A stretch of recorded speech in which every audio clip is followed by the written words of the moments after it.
చాలా ఆహ్లాదకరంగా ఉండటానికి కారణం ఓన్లీ స్త్రీ మూర్తులు మాత్రమే. అట్లాగా లేకపోతే చెయ్యరు కదా మరి.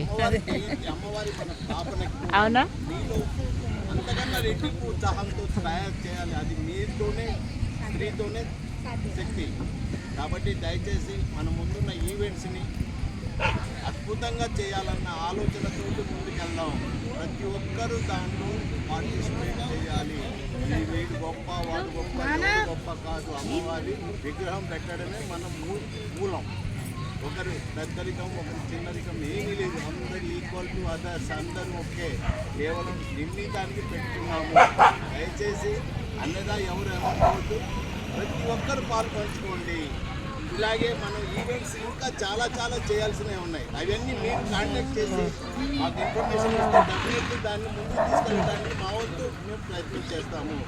అంటే ఎవరికైనా ఇక్కడ ఇబ్బందికరంగా ఉంటే దయచేసి చెప్పాలి. చెప్తేనే వాళ్ళు కరెక్షన్ చేసుకుంటాము. నెక్స్ట్ ఫర్దర్గా మనకి ఇలా రాకూడదు, ఇలా ఉండాలి, బాగుండాలి, అందరూ ఐక్యతగా ఉండాలి అనేది ఆలయ కమిటీ మొత్తం ఐక్యతతో ముందుకెళ్ళాలన్నది నా అభిమతం. దయచేసి అన్నదా ఎవరు మాట్లాడుతున్నారు.